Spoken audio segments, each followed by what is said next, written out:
বাংলাদেশ কি ভারতকে সরিয়ে চীনের দিকে অবশেষে ড্রাগনের সাথে টাইগারের সাক্ষাৎটা হয়েই গেল। যারা ভেবেছিলেন এই সাক্ষাৎটা হবে না, তাদের জন্য এক বালতি সমবেদনা। মাননীয় প্রধানমন্ত্রী জনাব তারেক রহমান এবং চায়না প্রেসিডেন্ট শি জিনপিং এর সাথে সাক্ষাৎটা পূর্ব নির্ধারিত। যারা মাননীয় প্রধানমন্ত্রী জনাব তারেক রহমান এবং চায়না প্রেসিডেন্ট শি জিনপিং এর সাথে সাক্ষাৎটা হবে না বলে সন্দেহ তৈরি করেছিলেন, তারা এখন কি বলবেন? বাংলাদেশের প্রধানমন্ত্রী এবং চায়না প্রেসিডেন্টের মধ্যে সাক্ষাৎ আগামী দিন দক্ষিণ এশিয়ার রাজনীতির জন্য একটি গুরুত্বপূর্ণ বার্তা বহন করে। পরিশেষে বলবো, বাংলাদেশ কারো দাসত্বে নয়, বন্ধুত্ব এগিয়ে যাবে ইনশাআল্লাহ। সবার আগে বাংলাদেশ। দর্শক, আপনার মতে এই সফর কি বাংলাদেশের জন্য সুযোগ নাকি চ্যালেঞ্জ? সাবস্ক্রাইব করে আমাদের সাথে থাকুন। আমরা মালয়েশিয়ার মাননীয় প্রধানমন্ত্রী দাতু সেরি আনোয়ার ইব্রাহিমের সাথে কথা বলেছি। তিনি অত্যন্ত আন্তরিকতার সাথে বাংলাদেশের অবস্থান শুনেছেন এবং সেখানে ওনাদের আন্তঃমন্ত্রণালয়ের অনেক প্রতিনিধি ছিলেন। আমরা সেখানে বাংলাদেশের শ্রম বাজার উন্মুক্ত করবার জন্য ওনার সহযোগিতা চেয়েছি। তিনি নির্দেশনা দিয়েছেন যত দ্রুত সম্ভব বাংলাদেশে যেন বিদেশে, বিশেষত মালয়েশিয়া জনশক্তি রপ্তানিকে সহজতর করে আবার পুনরায় চালু করা সম্ভব হয়। এবং শত শত হাজার হাজার জনগণ একটি সুন্দর বাংলাদেশের জন্য জীবন দিয়েছে। সেই সুন্দর বাংলাদেশ গড়ার লড়াই আমাদের পক্ষ থেকে জাতীয় নাগরিক পার্টি, আমাদের 11 দলীয় ঐক্য, আমরা সামনের দিনগুলোতেও চালিয়ে যাব এবং এই লড়াইতে মহাজাদু জানে আমাদের প্রধানমন্ত্রী তারেক রহমান আসলে কি মহাজাদু জানে? আমার বন্ধু মহাজাদু জানে, কিন্তু সমস্যা হচ্ছে যে গানের মধ্যে একটু ভুল হয়েছে। এখানে আমার প্রধানমন্ত্রী তারেক রহমানের আসন্ন মালয়েশিয়া এবং চীন সফরের সাফল্য দেখার জন্য জনগণ কাউন্টডাউন শুরু করে দিয়েছে বলে খারাপকে খারাপ বলা, ভালোকে ভালো বলা, এই গুণটা যদি প্রত্যেকটা মানুষের ভিতরে থাকে তাহলে দেখবেন এই দেশের ভিতরে ইনশাল্লাহ কোনো একদিন শান্তি ফিরে আসবে। আজকে আমাদের প্রধানমন্ত্রী তারেক সাহেব যে একটা নজির দেখাইছেন, এটা সত্যি ইতিহাসে বিরল, অন্তত আমাদের বাংলাদেশের জন্য। আমরা এমন একটা প্রধানমন্ত্রী চাই যিনি দেশের প্রত্যেকটা মানুষের সাথে মিলেমিশে এই দেশের উন্নয়নের জন্য কাজ করে যাবেন। সকালে চুক্তি, বিকেলে কার্যকর। আমি এটা বলে বুঝাইতে পারবো না যে আমাদের প্রধানমন্ত্রী তারেক সাহেব মালয়েশিয়ান প্রবাসীদের জন্য কি করে আসছেন। আমি ওনাকে আন্তরিকভাবে ধন্যবাদ জানাই আর অত্যন্ত বিনয়ী সহিত অনুরোধ জানাই যে আপনি যদি পারেন একটু সৌদি আরব সফরে আসেন। আর সৌদি বাংলাদেশ কি ভারতকে সরিয়ে চীনের দিকে ঝুঁকছিল? ভারতকে বাদ দিয়ে বাংলাদেশের বাস্তবতা এগিয়ে নেওয়া কঠিন। বাংলাদেশের প্রধানমন্ত্রী তারেক রহমান এই মুহূর্তে সরকারি সফরে চীনে, আর এই একটি সফর ঘিরেই প্রশ্ন উঠেছে অনেক। ঢাকা কি দিল্লিকে পাশ কাটিয়ে বেজিং এর দিকে ঝুঁকছে, নাকি এটা শুধুমাত্রই দেশটির অর্থনৈতিক বিনিয়োগ এবং পরিকাঠামোগত সফর? ভারত এই সফরকে কিভাবে দেখছে? বাংলাদেশের গণমাধ্যম এই সফরকে কিভাবে ব্যাখ্যা করছে? আর সবচেয়ে বড় প্রশ্ন, চীন সফর শেষে কি তারেক রহমান ভারত সফরে আসবেন? বাংলাদেশের প্রধানমন্ত্রী তারেক রহমান চীন সফর করছেন। এই চীন সফর ঘিরে বেশ কয়েক মাস ধরেই বাংলাদেশ এবং ভারতের গণমাধ্যম জুড়ে নানা রকমের ক্রিয়া প্রতিক্রিয়ামূলক শিরোনাম দিয়ে খবর প্রকাশিত হচ্ছে বা হয়ে চলেছে। তুমি একজন আন্তর্জাতিক সম্পর্ক নিয়ে কাজ করো, বিশেষ করে ভারত বাংলাদেশের সম্পর্ক নিয়েও কাজ করো। সেই দৃষ্টিকোণ থেকে বাংলাদেশের প্রধানমন্ত্রীর এই চীন সফরকে কিভাবে দেখে? অর্থনৈতিক উন্নয়নে স্বাক্ষরিত সমঝোতা স্মারকগুলো যুগান্তকারী ভূমিকা রাখবে। আমাদের সফরের মূল উদ্দেশ্য যেটা এমনিতে একটা থাকবে, এমনির পাশাপাশি দ্বিপাক্ষিক সম্পর্ককে কিভাবে আরো জোরদার করা যায় এবং যে ভিত্তির উপরে বাংলাদেশ চায়নার সম্পর্ক গড়ে উঠেছে, যেখানে bilateral mutual trust, mutual interest, mutual respect সবচেয়ে বেশি গুরুত্ব পেয়েছে, সেটাকে আমরা ধারণ করতে চাই। China welcomes Bangladesh's application for regional comprehensive economic partnership. সফরের অংশ হিসেবে শুক্রবার চীনের প্রেসিডেন্ট শি জিনপিং এর সঙ্গে সাক্ষাৎ হওয়ার কথা রয়েছে প্রধানমন্ত্রী তারেক রহমানের। ভূরাজনৈতিক প্রেক্ষাপটে বাংলাদেশ দিনকে দিন গুরুত্বপূর্ণ হয়ে উঠছে। এবারকার চীন সফরে দেশটির উষ্ণ অভ্যর্থনা সেই বার্তাই দিচ্ছে বলে মনে করছেন বাংলাদেশের পররাষ্ট্র বিষয়ক উপদেষ্টা। এদিকে এবারকার সফর ঘিরে চীনের সাথে বিনিয়োগ, ঋণ এবং প্রকল্প কেন্দ্রিক যে সমস্ত আলাপ হয়েছে তার সবটুকুই বাংলাদেশের জন্য ইতিবাচক বার্তা দিচ্ছে। দেখার বিষয় এই সফর পরবর্তী সময়ে এই প্রকল্প বিনিয়োগ। বর্তমান প্রধানমন্ত্রীর চীন সফরকে আপনি কিভাবে দেখছেন? আমরা খুব ভালোভাবে দেখছি। তার কারণ, একদিকে বাংলাদেশের সমস্যা হচ্ছে ভারতীয় আধিপত্য। 24 সালের 5ই আগস্টের অভ্যুত্থানের পরে সেই ভারতীয় আধিপত্যবাদের কফিনে এই দেশের মুসলমান প্যারেক ঠুকে দিছে। কিন্তু একটা কথা আছে, মালান কা বাচ্চা কবি নাহি আচ্ছা, কুছ ভি নাহি সুর কা বাচ্চা। এগুলো কোনোদিন ভালো হবে না। রহমান বিদেশ সফরে গেছে এই প্রথমবার প্রধানমন্ত্রী হওয়ার পর, দেশের সরকার হওয়ার পর। এর আগেও সরকাররা বিদেশে গেছে, তাদের জন্য এত আয়োজন কখনোই দেখি নাই। এত ভাইরে ভাই, তারেক রহমান কোন লেভেলের আন্তর্জাতিক মানের খেলোয়াড় আপনারা এখনো টের পান নাই। আমি অনেকদিন আগে আপনাদেরকে বলেছিলাম তারেক রহমান একজন ব্রিলিয়ান্ট খেলোয়াড় আন্তর্জাতিক মহলে। তবে আশ্চর্যজনক ব্যাপার হচ্ছে মাননীয় প্রধানমন্ত্রী জনাব তারেক রহমান সাহেবের প্রথম ইন্টারন্যাশনাল এই সফরে তার সফর সঙ্গে ছিল মাত্র 28 জন সদস্য।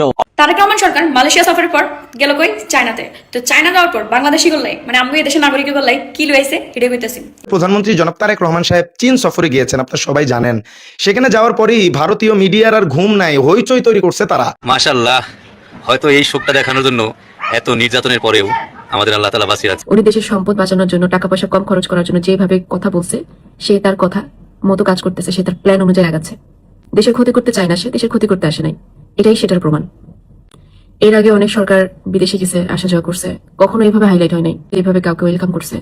তারেক রহমান কোন লেভেলের আন্তর্জাতিক মানের খেলোয়াড় আপনারা এখনো টের পান নাই। আমি অনেকদিন আগে আপনাদেরকে বলেছিলাম তারেক রহমান একজন ব্রিলিয়ান্ট খেলোয়াড় আন্তর্জাতিক মহলে। আপনারা সেদিন বিদ্রুপ করেছিলেন, আপনারা সেদিন দাঁত কেলিয়ে হাসছিলেন। আজকে তো আপনারা বুঝতে পারছেন ডোনাল্ড ট্রাম্প, অবশ্যই আপনাদের মনে আছে যে কয়েকদিন আগে চায়না সফর করে আসলেন।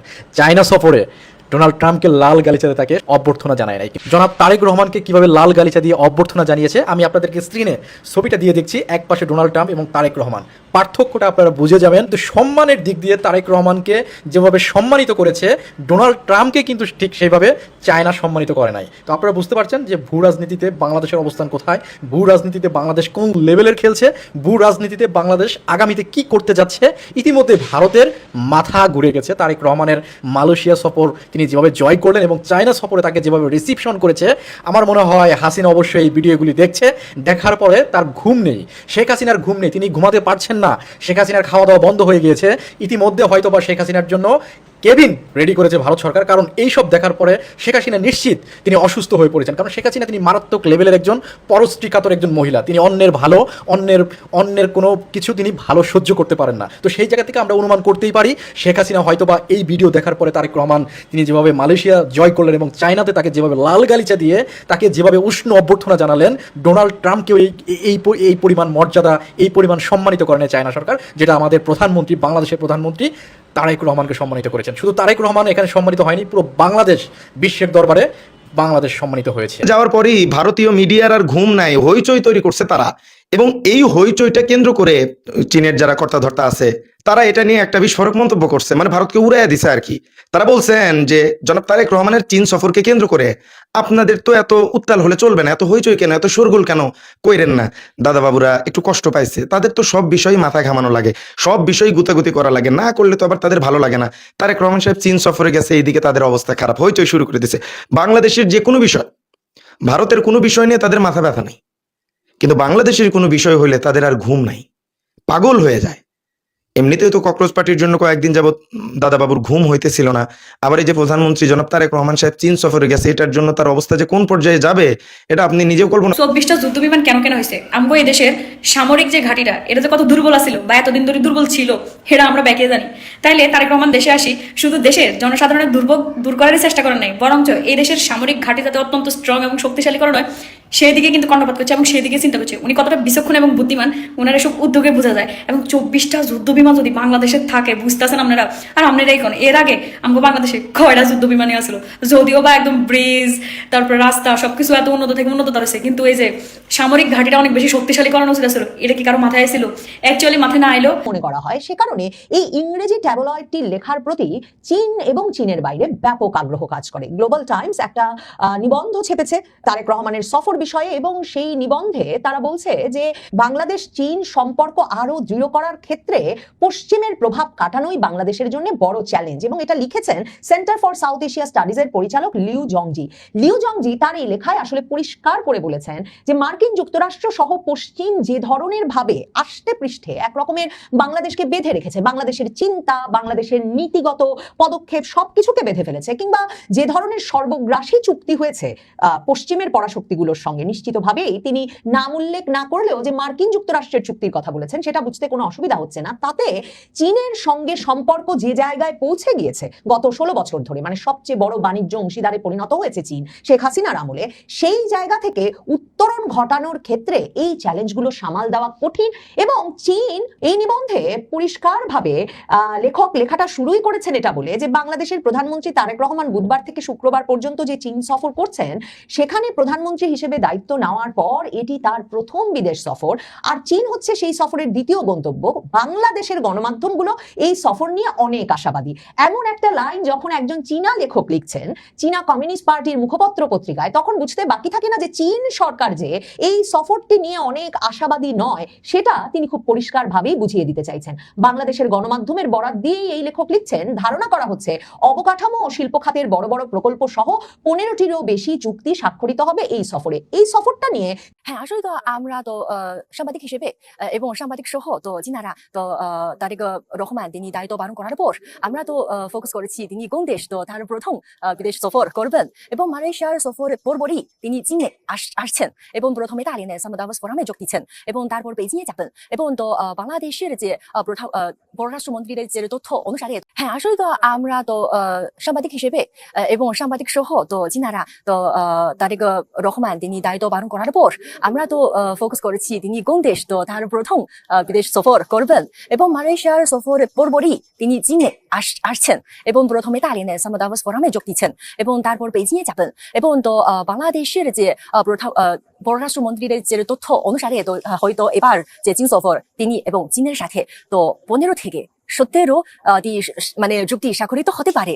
এবং আমার মনে হয় এটি একটি ইতিবাচক সংকেত প্রকাশ করা হয়েছে, কারণ তো মালয়েশিয়া প্রথম, তারপর সামদাবাস ফোরাম, তারপর বেজিং। এবং আমার মনে হয় যে তারেক রহমান প্রধানমন্ত্রী তিনি তো অর্থনৈতিক এবং বাণিজ্যিক যে সহযোগিতায় খুবই মানে মনোযোগ দিচ্ছে এবং চীন অবশ্যই ইতিবাচক সহযোগিতায় আগ্রহী। এবং আমরা জানি যে গত বছর চীন এবং বাংলাদেশের মধ্যে নৈতিক সম্পর্ক স্থাপিত যে 50তম বার্ষিকী, এবং দু দেশের মধ্যে অনেক যে মানে কিভাবে বলি যে সহযোগিতার ফলাফল অর্জিত হয়েছে। এবং তিনি এই বছর তো মানে দায়িত্ব করার পর চীনের সঙ্গে আসলে তো কিছু মানে ইতিবাচক যে সহযোগিতার চুক্তিও ইতোমধ্যে হয়েছে।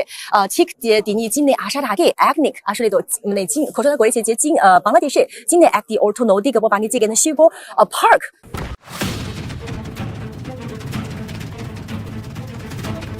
বিনিয়োগ থেকে ভূ রাজনীতি, এই বৈঠক কি গেম চেঞ্জার হতে যাচ্ছে?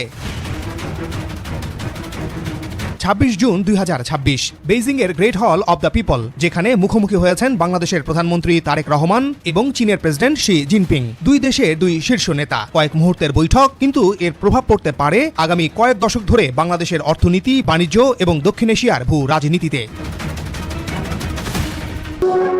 রাজধানীর বেইজিং এ রাষ্ট্রীয় মর্যাদায় সাড়ম্বরে সংবর্ধনা দেওয়া হয় চীন সফররত বাংলাদেশের প্রধানমন্ত্রী তারেক রহমানকে। বেইজিং এর গ্রেট হল অব দি পিপলে তাকে স্বাগত জানান চীনের প্রধানমন্ত্রী লি সিয়াং। এ সময় তারেক রহমানকে লাল গালিচা সংবর্ধনা ও গার্ড অফ অনার প্রদান করা হয়। আনুষ্ঠানিক সংবর্ধনায় দুই দেশের উচ্চ পর্যায়ের প্রতিনিধি দল উপস্থিত ছিলেন। পরে দ্বিপাক্ষিক বৈঠকে বসেন দুই প্রধানমন্ত্রী। স্বাক্ষরিত হয় বাংলাদেশ ও চীনের মধ্যে 13টি সমঝোতা স্মারক। চীনের প্রধানমন্ত্রীর আয়োজনে বিশেষ নৈশভোজে স্ত্রী ডক্টর জোবাইদা রহমানকে সাথে নিয়ে অংশ নেন প্রধানমন্ত্রী তারেক রহমান। এক সংবাদ সম্মেলনে প্রধানমন্ত্রীর পররাষ্ট্র বিষয়ক উপদেষ্টা হুমায়ুন কবির ও প্রধানমন্ত্রীর কার্যালয়ের মুখপাত্র ডক্টর মাহাদি আমিন জানান, দেশের অবকাঠামো এবং অর্থনৈতিক উন্নয়নে স্বাক্ষরিত সমঝোতা স্মারকগুলো যুগান্তকারী ভূমিকা রাখবে। আমাদের সফরের মূল উদ্দেশ্য যেটা এমনিও একটা থাকবে, এমনিও পাশাপাশি দ্বিপাক্ষিক সম্পর্ককে কিভাবে আরো জোরদার করা যায় এবং যে ভিত্তির উপরে বাংলাদেশ চায়নার সম্পর্ক গড়ে উঠেছে, যেখানে bilateral mutual trust, mutual interest, mutual respect সবচেয়ে বেশি গুরুত্ব পেয়েছে, সেটাকে আমরা ধারণ করতে চাই। China welcomes Bangladesh's application for regional comprehensive economic partnership. সফরের অংশ হিসেবে শুক্রবার চীনের প্রেসিডেন্ট শি জিনপিং এর সঙ্গে সাক্ষাৎ হওয়ার কথা রয়েছে প্রধানমন্ত্রী তারেক রহমানের। অবশেষে ড্রাগনের সাথে টাইগারের সাক্ষাৎটা হয়েই গেল। যারা ভেবেছিলেন এই সাক্ষাৎটা হবে না, তাদের জন্য এক বালতি সমবেদনা। মাননীয় প্রধানমন্ত্রী জনাব তারেক রহমান এবং চায়না প্রেসিডেন্ট শি জিনপিং এর সাথে সাক্ষাৎটা পূর্ব নির্ধারিত। যারা মাননীয় প্রধানমন্ত্রী জনাব তারেক রহমান এবং চায়না প্রেসিডেন্ট শি জিনপিং এর সাথে সাক্ষাৎটা হবে না বলে সন্দেহ তৈরি করেছিলেন, তারা এখন কি বলবেন? বাংলাদেশের প্রধানমন্ত্রী এবং চায়না প্রেসিডেন্টের মধ্যে সাক্ষাৎ আগামী দিন দক্ষিণ এশিয়ার রাজনীতির জন্য একটি গুরুত্বপূর্ণ বার্তা বহন করে। পরিশেষে বলবো, বাংলাদেশ কারো দাসত্বে নয়, বন্ধুত্বে এগিয়ে যাবে ইনশাআল্লাহ। সবার আগে Bangladesh. Welcome back to this parliament. মাননীয় সংসদ নেতা, আপনি সংসদ কক্ষে প্রবেশ করার কিছুক্ষণ আগে এই সংসদের সকল সদস্য সরকারি দল এবং বিরোধী দল থেকে বক্তব্যের মাধ্যমে একটি প্রস্তাব পাশ করেছে, আপনাকে ধন্যবাদ জানিয়ে। আপনার সাম্প্রতিক মালয়েশিয়া এবং চীন সফরের ফলে দেশের মর্যাদা বৃদ্ধি পেয়েছে বলে সবাই অভিমত ব্যক্ত করেছেন এবং বাংলাদেশের অর্থনীতিকে, পররাষ্ট্রনীতিকে এক নতুন দিগন্ত সূচনা করেছেন আপনি এই সফরের মাধ্যমে। সেজন্য আপনাকে ধন্যবাদ জানাচ্ছি এই সংসদের পক্ষ থেকে। Welcome back to this parliament. আপনি কিছু বলতে চাচ্ছেন? জি, মাননীয় স্পিকার, আমি কিছু কথা বলতে চাচ্ছি। বিসমিল্লাহির রহমানির রহিম। মাননীয় স্পিকার, যে বিষয়ের উপরে আমাকে ধন্যবাদ জানানো হয়েছে এই সংসদের পক্ষ থেকে, তার জন্য আমি আন্তরিকভাবে কৃতজ্ঞ এবং আন্তরিকভাবে সকল সদস্যকে ধন্যবাদ জানাচ্ছি। মাননীয় স্পিকার, এখানে মূল বিষয় এটি হচ্ছে যে বাংলাদেশের মানুষ আমাদেরকে দায়িত্ব দিয়েছে তাদের স্বার্থ দেখার জন্য। আমাদের দলের অবস্থান থেকে আমরা একটি স্লোগান ব্যবহার করি, সেটি হচ্ছে যে বাংলাদেশ ফার্স্ট বা বাংলাদেশ প্রথম। আমি যে কাজটি করার চেষ্টা করেছি মাননীয় স্পিকার, আমি আমার অবস্থান থেকে আমি আমার দেশের মানুষের স্বার্থ নিয়ে কথা বলার এবং সেই স্বার্থ রক্ষা করার চেষ্টা করেছি মাননীয় স্পিকার। এখানে যদি আমাদের রাষ্ট্রের ভেতরে ঐক্য সংগতি থাকে, আমাদের রাষ্ট্রের ভেতরে যদি হানাহানি না থাকে, তবে আধিপত্য বিস্তার চীন কেন চীনের বাবাও করতে পারবে না। আর রাষ্ট্রের ভেতরে যদি হানাহানি থাকে, দ্বন্দ্ব থাকে, রেশারেশি থাকে, একদল আরেক দলের বিরুদ্ধে লেগে থাকে, এই সুযোগটাকে কাজে লাগাবে যে কেউ। দেখেন, বাংলাদেশ একটি স্বাধীন সার্বভৌম রাষ্ট্র। বাংলাদেশের এখন যে সরকার, যদিও নির্বাচন নিয়ে সবসময় বিতর্ক আছে, স্বাভাবিক থাকবে, কারণ আগের যে দল ছিলেন তারা ইলেকশন আসতে পারে নাই, সেটা অন্য হিসাব। এখন তারা নির্বাচিত সরকার, তারা পার্লামেন্টে বসেছেন, সরকার গঠন করেছেন। এখন সরকার রাষ্ট্র পরিচালনার ক্ষেত্রে সরকারের স্বাধীন পররাষ্ট্রনীতি আপনি যদি মনে করেন সরকার চীনে যাবে, ইন্ডিয়া যাবে, রাশিয়া যাবে, আমেরিকা যাবে, সরকারের পলিসি সরকার ঠিক করবেন, এটা হলো ব্যাপার। এখন আপনি বললেন যে চীনে যায় যদি করেন তাহলে চীনের আধিপত্য তো বিস্তার করবেই। আমেরিকা গেলেও আমেরিকার লোক একটা চুক্তি করে গেল, এই যে আপনার ইন্টারিম। এখন কথা হচ্ছে চীনে সরকার, মানে প্রধানমন্ত্রী তারেক রহমান, উনি চীনে যাওয়ার অর্থ এই নয় যে চীন আধিপত্য বিস্তার করে ফেলছে। ওনাকে তো যেতে হবে, নাকি উনি ঘরে বসে থাকবেন? এটাকে বলা হয় গ্লোবাল ভিলেজ। এখন বিশ্বটা একটা গ্রামের মতো, মানুষ কানেক্টেড, ব্যবসা বাণিজ্য, চাকরি বাকরি, সামরিক শিক্ষা, নানানভাবে কিন্তু প্রযুক্তি নানানভাবে কানেক্টেড, রিলেটেড চীনের সাথে, ইন্ডিয়ার সাথে। এখন যেতে হবে। এখন চীনে গেলে আপনি যদি বলেন চীনের কাছে দেশ দিয়ে দেয়, ইন্ডিয়া গেলে তো ইন্ডিয়ার কাছে দেশ বিক্রি করে ফেলাইছে, তাহলে কিন্তু হবে না ভাই। সময় বলে দেবে। সরকারের স্বাধীন পররাষ্ট্রনীতি যদি আপনি ফলো করতে চান তাহলে যেতে পারে। তবে আমার কথা হলো, যদি আমাদের রাষ্ট্রের ভেতরে ঐক্য সংগতি থাকে, আমাদের রাষ্ট্রের ভেতরে যদি হানাহানি না থাকে, তবে আধিপত্য বিস্তার চীন কেন চীনের বাবাও করতে পারবে না। আর রাষ্ট্রের ভেতরে যদি হানাহানি থাকে, দ্বন্দ্ব থাকে, রেশারেশি থাকে, একদল আরেক দলের বিরুদ্ধে লেগে থাকে, এই সুযোগটাকে কাজে লাগাবে যে কেউ। চীন কেন, যে কেউ কাজে লাগাতে পারে। কাজেই বাংলাদেশ একটা স্বাধীন সার্বভৌম রাষ্ট্র এবং স্বাধীন পররাষ্ট্রনীতির অংশ হিসেবে আমাদের সরকার প্রধান চীনে যাবেন, ইন্ডিয়া যাবেন, আমেরিকা যাবেন, সেটা ফলাফল কি সামনে বলে দিবে। এখনই অ্যানালাইজ করার কোনো সুযোগ